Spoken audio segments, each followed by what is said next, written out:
దేవుని నామమునకు మహిమ కలుగును కాక. Heavenly light ministries global prayer tower ఆధ్వర్యంలో జరుగుతున్న ఉదయకాలపు స్తుతి ఆరాధన కూడికొచ్చిన మిమ్మల్ని అందరినీ ప్రేమపూర్వకంగా ఆహ్వానిస్తున్నాను.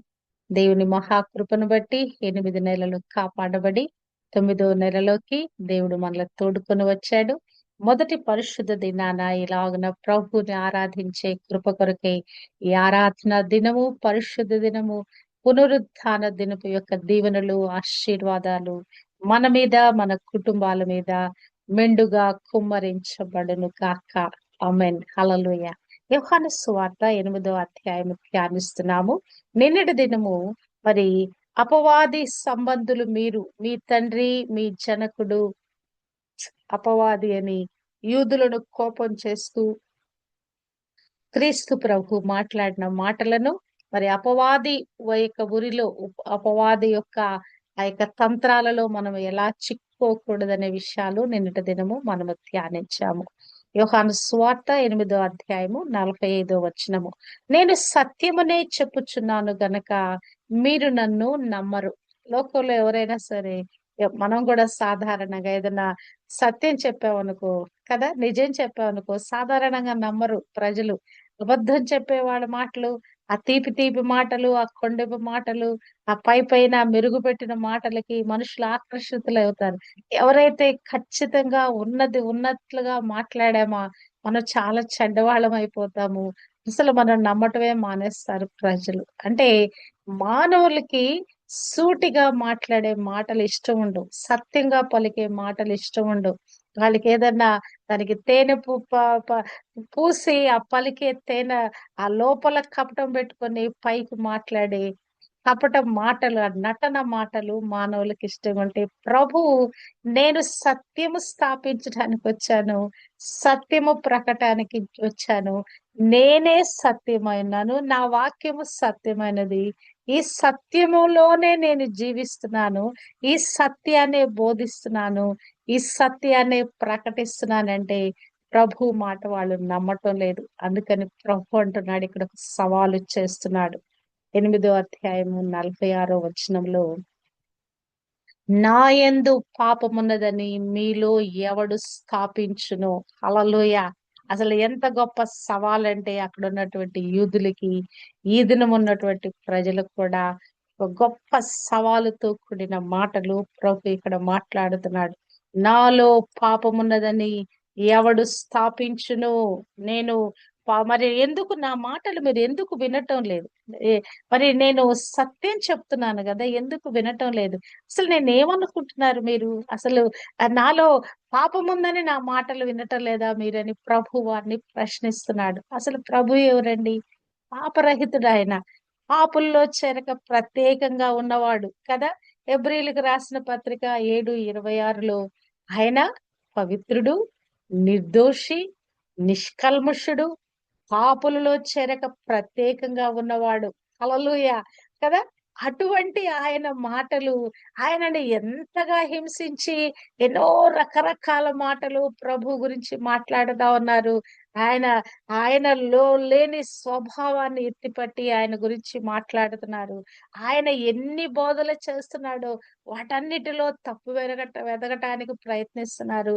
ఆయన మీద నేరం మోపటానికి ప్రయత్నిస్తున్నారు. అందుకని ప్రభు సవాలు చేస్తున్నాడు. నాలో పాపమున్నదని మీరు ఎవరైనా స్థాపించగలరా? ఎవరైనా నిరూపించగలరా? కదా. నేను ఎవరై ఉన్నాను?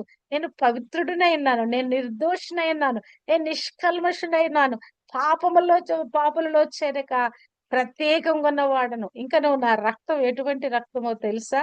మరి అమూల్యమైన రక్తము, నిర్దోషమైన రక్తము, నిష్కళంకమైన రక్తము, నా రక్తము. ఆ రక్తంతో మరి లోక పాపములను విమోచించడానికి నేను వచ్చి ఉన్నాను. పాప క్షమాపణ, ఈ మానవులకి పాప క్షమాపణ ఇవ్వటానికి నేను వచ్చిన వాడనై ఉన్నాను. పాపులలో చేరక ప్రత్యేకంగా ఉన్నవాడనై ఉన్నాను. అసలు ఈ లోకానికి నేను వచ్చిన కారణం కూడా 1 యోహాను 3:5లో చూస్తే, పాపములు తీసివేయుటకై నేను ప్రత్యక్షపరచబడ్డాను. హల్లెలూయా. నేను ఒట్టిగా రాలా ఈ భూమి మీదకి. దేని కొరకు వచ్చాను నేను?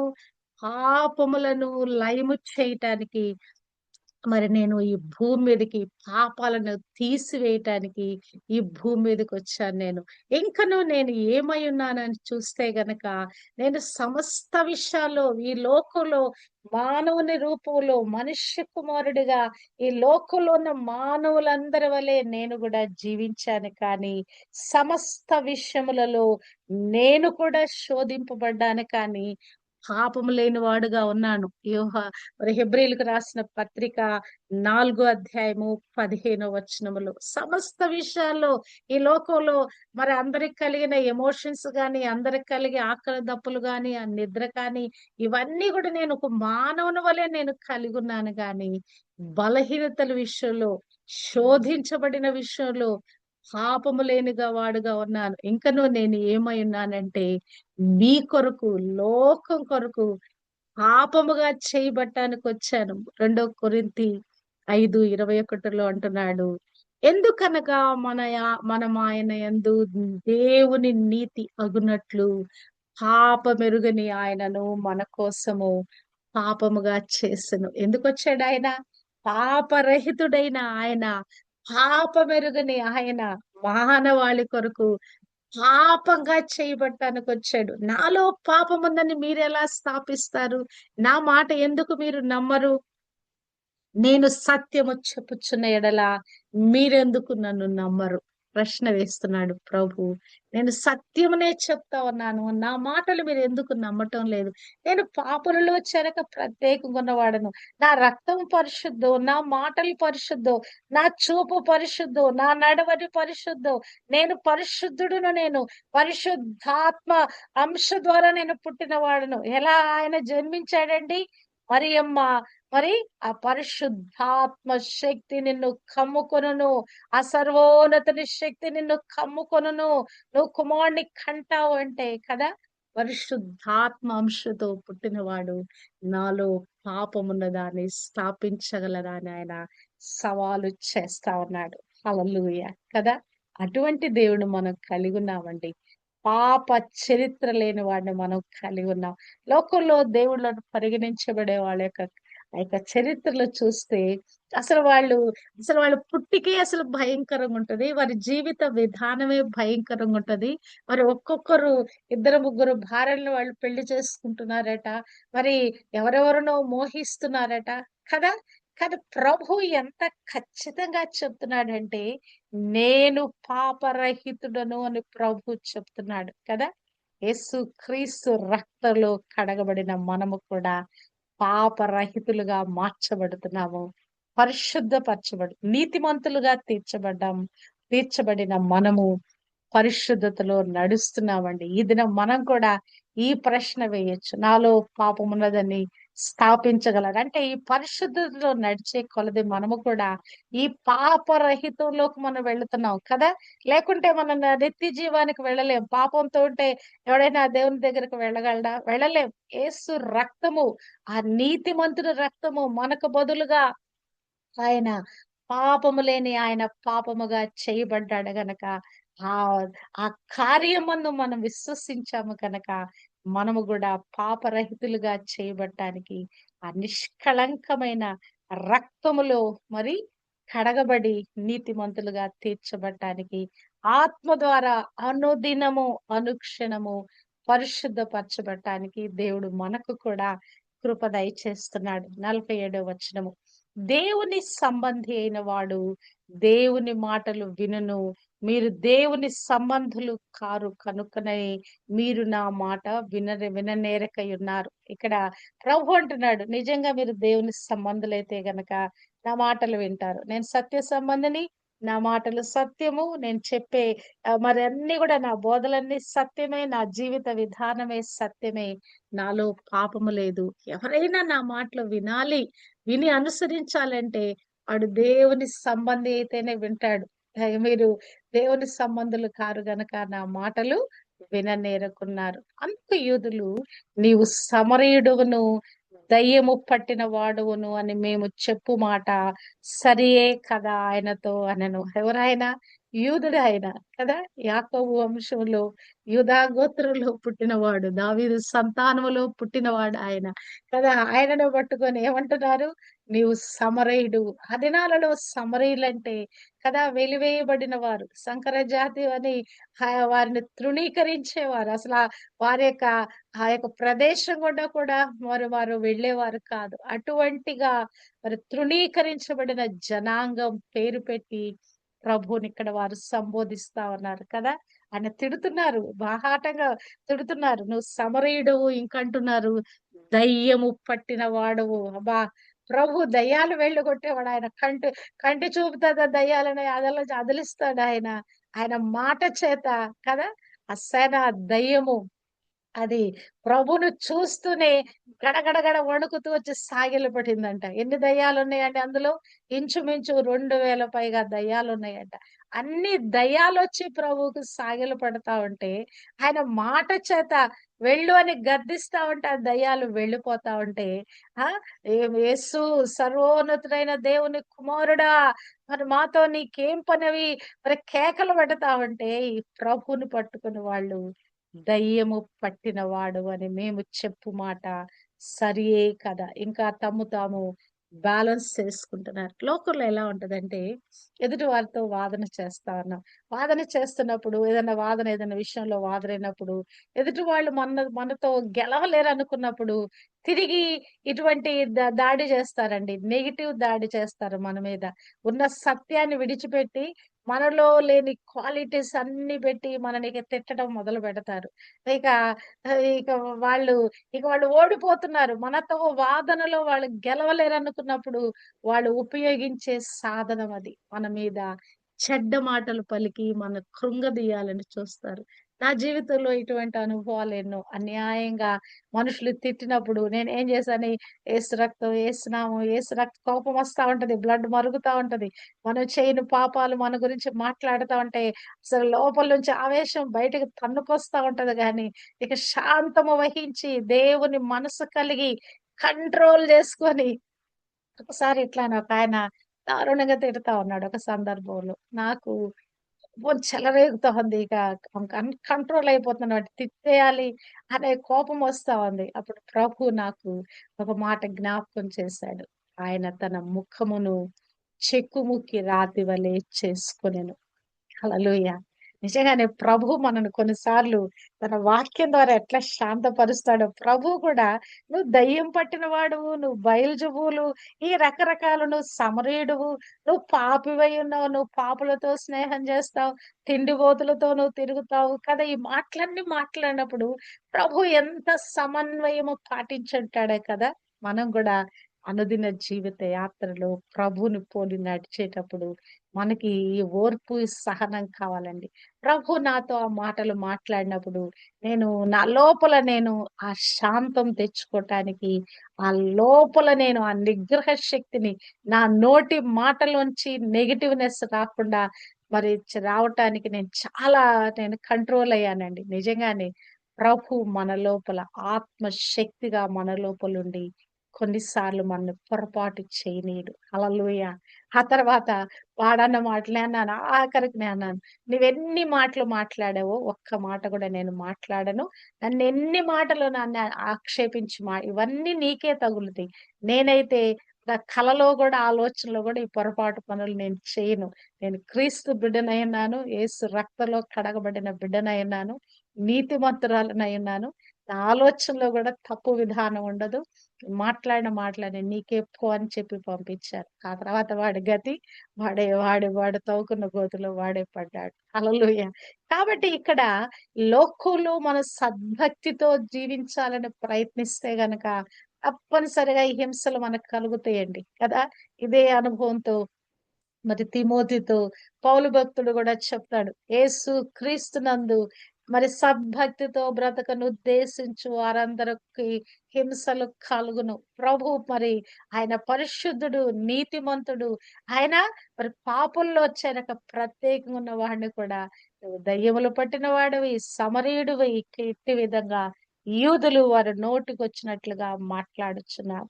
ఇక్కడ ప్రభు అంటున్నాడు, నేను దయ్యము పట్టిన వాడను కాను, నా తండ్రిని ఘనపరచువాడను.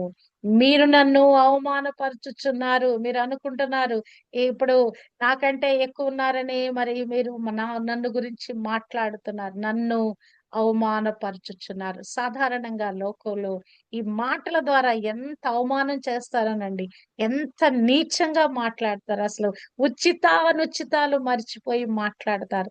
అసలు అన్‌కంట్రోల్డ్ అయి మాట్లాడతారు. ఎందుకు అంత అవసరం ఏమొచ్చింది? అంత మాట్లాడవలసిన అవసరం ఉన్నదా? వారికి విషయాలు చెప్పు. ఇదిగో నువ్వు ఈ పొరపాటులో ఉన్నావు. ఇది చేయతగిన పని. ఇదిగో ఇట్టి విధంగా నువ్వు చర్చించు. కానీ ఇట్టి విధంగా నీచంగా మాట్లాడి అవమానపరచాల్సిన అవసరం లేదు. కుటుంబాలలో కూడా అన్నదమ్ములు, అక్క చెల్లెలు మాట్లాడుకున్నప్పుడు భార్యాభర్తలు మాట్లాడబోయి ఇంత నీచంగా మాట్లాడుకొని తిరిగి వాళ్ళు ఎట్లా రికన్సైల్ అయ్యి జీవిస్తారని నాకు ఒక పెద్ద ప్రశ్న. కదా! కుటుంబాలలో కలతలు, ఆ గొడవలు వాటన్నిటిని చూస్తే ఒకళ్ళనొకళ్ళు ఆక్షేపిస్తా ఉంటారు. నీవిలా అని మాట్లాడుతా ఉంటారు. I can cross my heart and tell అండి. 41 సంవత్సరాల వెడ్డెడ్ లైఫ్‌లో మేము ఒకరినొకరు ఆక్షేపించుకునేది తెలీదు. మేము గొడవాడుకుంటా ఉన్న సంగతి, లేకుంటే ఒకరినొకరు మరేదన్నా మాట్లాడుకుంటా ఉన్న సంగతి గూడా బయటకి తెలియనట్లుగా మేము జీవించాము. అంటే కోపాలొస్తాయి కదా! ఒకరి ప్రవర్తన ఒకరికి నచ్చని పరిస్థితులొస్తాయి కానీ, ఎట్టి విధంగా నువ్విట్లా చేసావు, ఇట్లా పొరపాటు చేసావని బాహాటంగా విమర్శించిన సందర్భాలు చాలా తక్కువ. వేళ్ళ మీద లెక్క పెట్టొచ్చు. కనుక ఎదుటి వారిని మనము ఆక్షేపించకూడదు. పొరపాటుంటే, ఇదిగో ఈ పొరపాటుందని చెప్పి మనం చెప్పగలగాలి. లేకపోతే ఓర్చుకోవాలి. ప్రార్థన చేయాలి. దేవుని సన్నిధిలో మొరపెట్టాలి. ఇక్కడ ప్రభు అంటున్నాడు, నేను నా మహిమను వెదుకుటలేదు. వెదుకుచు తీర్పు తీర్చుచు ఉండువాడు ఒకడు కలడు. హల్లెలూయా! ఒకడున్నాడు. ఎవరు? నా మహిమ, నా మహిమ నేను వెదకటం లేదు గానీ, వెదకుచు తీర్పు తీర్చి ఉండువాడొకడు కలడు. మరి ఒకడు నా మాట గైకొనని ఎడల వాడెన్నడును మరణము పొందడని మీతో నిశ్చయముగా చెప్పుచున్నానని చెప్పాను. హల్లెలూయా! ఎంత అద్భుతమైన వాక్కండి. ఒకడు నా మాట గైకొనిన ఎడల వాడు ఎన్నడును మరణము పొందడు. అబ్బా! మరణము పొందకుండా ఈ లోకంలో ఒక మానవుడు ఉంటాడా? ఏ మానవుడైనా ఉన్నాడా? ఈ భూమి మీద పుట్టిన మరి మానవుడు, ప్రాణి ఏదైనా గూడా మరలా చనిపోకుండా ఉంటుందా? ఎంత అద్భుతమైన మాట అండి. నా మాట గైకొనిన ఎడల వాడు ఎన్నడును మరణము ర్ పొందడని మీతో నిశ్చయముగా చెప్పుచున్నాను ఉత్తరం ఇచ్చెను. కదా! ఈ మాటలన్నీ వాళ్ళకెంత అసలు ఆశ్చర్యమైపోయింది. ఇదేంటి ఎవరు చనిపోకుండా ఎలా ఉంటారు? నీ మాటలు వింటే సరిపోద్దా? మేము మరణానికి వెళ్ళమా? కదా! సాధారణంగా ఇప్పుడు అన్యులైన వారికి కూడా సువార్త చెప్పినప్పుడు ఈ మాటలు మనం చెప్పామనుకోండి, వాళ్ళు గూడా ఇదే విధంగా మరి ప్రశ్నలు వేస్తారు. ఇదేంటి ఇంత బోధ చేస్తున్నావు? మరి ఇదేంటి ఈ మాటలు చెప్తా ఉన్నావు? అసలు లోకంలోని లేని మాటలు చెప్తావు అంటేనే ఖచ్చితంగా మాటలంటారు కదా! మరి ఆత్మ అనుభవం లేని వారికి ఈ మాటలన్నీ కూడా ఎలా ఉంటాయి? వెర్రి మాటలుగా ఉంటాయి. వాళ్ళకి అదే విధంగా ఉన్నాయి. ప్రభువు చెప్పే మాటలు మరొకొక్కటి కూడా వారి తలకెక్కట్లేదు. ఆయన చెప్పే బోధ అర్థం కావట్లేదు. నా మాటలు వింటే మీరు మరణముని తప్పించుకుంటారు. ఇక మరణము పొందరు అని చెప్పి ప్రభువు చెప్పే మాట కదా! ప్రభువు దేని గురించి చెప్తా ఉన్నాడు? నిత్య జీవం గురించి చెప్తున్నాడు. నిరంతరము ప్రభువులు యుగయుగములు ఆయనతో కలిసే ఆ జీవితం గురించి మాట్లాడుతున్నాడు. నన్ను విశ్వసిస్తే చాలు నిత్య జీవానికి మీరు వారసులైతారు. నేను చెప్పే మాటలు, నా బోధలు మీరు వింటే చాలు. సన్మార్గంలోకి మీరొస్తే చాలు. మీ పాపాలు మీరు కడుక్కుంటే చాలు కదా! మరి మీరు ఆ నిత్య జీవంలోకి దాటించబడతారని చెప్పే మాటలు వారికెంతో మరి మరి ఆ ఆ మాటలు వాటిని వారు స్వీకరించలేకపోయారు. ప్రభు ఉదయకాలము నీకు నాకు కృపిచ్చాడండి. ఆయన మాటలు గైకొన్న వారమై మరణము నుండి నిత్య జీవానికి మనం దాటించబడ్డాం. వాడు ఎన్నడూను మరణము పొందడు అనే గుంపులో ఈ ఉదయకాలము నీవు నేను ఉండటానికి, మన కుటుంబాల్లోని బిడ్డలు ఉండటానికి దేవుడు తన కృప దయచేసాడు. ఆయనందు విశ్వసించాము. ఆయన మాటలు నమ్మాము. మీ కొరకొచ్చిన పరలోకం నుంచి దిగి వచ్చిన దేవుడును నేనే. నరావతారిగా, కృపా సత్య సంపూర్ణుడుగా, శరీరధారిగా వచ్చిన వాడను నేనే. మీ పాపముల కొరకు ప్రాయశ్చిత్తం చేయటానికి వచ్చిన వాడను నేనే. ఇదిగో సిలువలో బలియాగమైన వాడను నేనే మీ కొరకు నిత్య జీవాన్ని అనుగ్రహింప చేయుటకు వచ్చిన వాడను నేనే అని ప్రభువు చెప్పిన మాటలన్నీ కూడా మనం విశ్వసించాము గనక ఈ దినము మరణము నుండి మనము దాటించబడ్డాము. హల్లెలూయా. నిశ్చయముగా చెప్పుచున్నాను కదా, ఖచ్చితమైన మాట ఇది. నన్ను విశ్వసించిన వాడు ఏమైపోయాడు? మరణము నుండి దాటించబడ్డాడు. హల్లెలూయా. ఈ ఉదయకాలం ఆ గుంపులో మనం ఉన్నాము. హల్లెలూయా. దేవునికే మహిమ కలుగును గాక. ఈ విధంగా ప్రభులో మనం ముందుకు కొనసాగుదాం. సత్యమందు మనం ప్రతిష్ఠ చేయబడదాం. సత్యవాక్కులను మనం విశ్వసిద్దాము. పాపరహితుడైన ప్రభు మన కొరకు మనకు బదులుగా పాపం చేయబడ్డాడు కదా. ఆయనే నీతి అయిన ఆయనే, నీతిమంతుడైన ఆయనే మన నిమిత్తంగా పాపంగా చేయబడ్డాడు. మన నీతిమంతులుగా తీర్చాడు. ఆయన రక్తం ద్వారా నీతిమంతులుగా తీర్చబడ్డాం. ఆయనను బట్టి మనము మరణము నుండి నిత్య జీవులోనికి దాటించబడ్డాం. ఎంత గొప్ప శుభవర్తమానం అండి ఈ ఉదయకాలము. హల్లెలూయా. వాడు మరణము పొందడు. హల్లెలూయా. ఇక మరణం పొందటానికి వాడికి ఇక అవకాశం లేదు. ఫుట్ నోట్స్ ఇక్కడ నంబర్ 3 అని ఫుట్ నోట్స్ రాయబడింది. 8:51లో ఇక్కడ ఫుట్ నోట్స్ రాయబడింది. అది చూద్దాం అదేమైనదో.